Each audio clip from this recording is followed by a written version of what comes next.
এখানে মানুষ দেখে মনে হবে যে আমি বিগ সেলিব্রিটি, তা আমার জীবনটা খুব সাধারণ। কিন্তু ভাইয়ের জন্য আসলে এটা তো চমক না, এটা জীবনের একটা অংশ।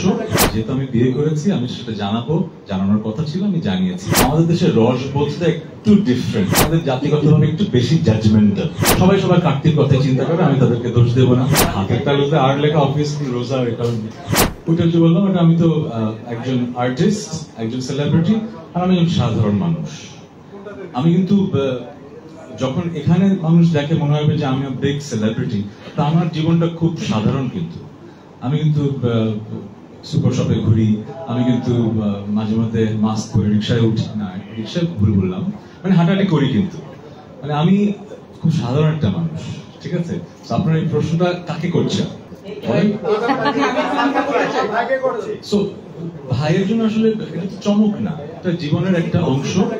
এটা জীবনের একটা অংশ, আমার পার্সোনাল লাইফের খুবই ইম্পর্টেন্ট অংশ। কিন্তু যেহেতু আমি একজন সেলিব্রিটি তাহসান, মানুষ আমাকে সেই সম্মানটা দেয়, মানুষ আমার কাছে জানতে চায় আমার পার্সোনাল লাইফে কি হয়, আগ্রহটা আছে, আমি লুকিয়ে তো রাখবো না। যেহেতু আমি বিয়ে করেছি, আমি সেটা জানানোর কথা ছিল, আমি জানিয়েছি, এতটুকুই। এর বাইরে আসলে সাধারণ তাহসান যে বিয়ে করেছে তার আর কিছু বলার বিয়ের পর অনুভূতি। আচ্ছা, অনেকভাবেই বলা যায়, হয় কি হিউমার আছে না, রসবোধ।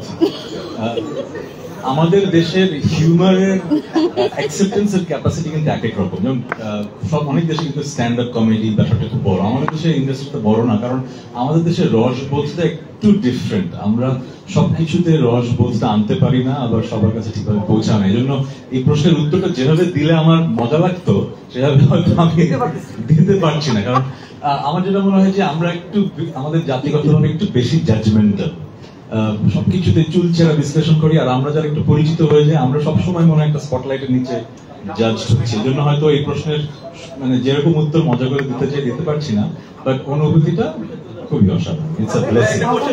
ওই যে বললাম, আমি একজন সাধারণ মানুষ হিসেবে আমি বিয়ে করেছি এবং আই এম ভেরি হ্যাপি।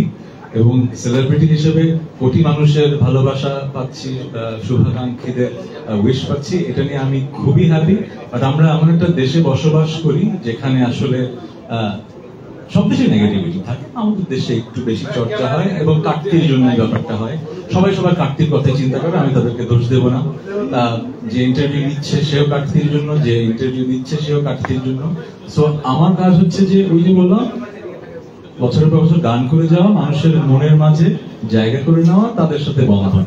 18 কোটি মানুষের 18 কোটি মানুষই তো আমার শুভাকাঙ্ক্ষী নয়, তাই না? আমি এটা বুঝি, পৃথিবীতে এমন কোনো মানুষ তো নাই। সো আমার কথা হচ্ছে, আমি যাদের জন্য গান করি, তাদের জন্য গান করছি, তারা আমার এই সময়টায় খুশি হয়েছে।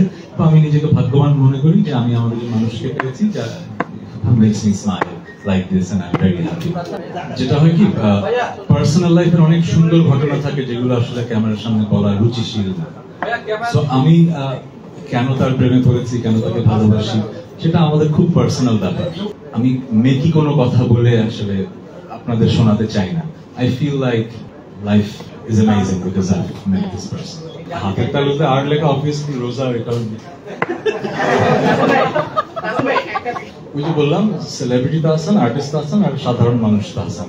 আমি পুরো ব্যাপারটারই আসলে একজন সাধারণ মানুষ, সে তার জীবন সঙ্গিনী খুঁজে পেয়েছে, বিয়ে করেছে। এর বেশি আমি কথা বলে পুরোটা মানে এটাকে একটা ন্যাশনাল ইস্যু আর বানাতে চাই না। আমার ভক্তদের জানানোর দরকার ছিল, আমি বিয়ে করেছি, জানিয়েছি।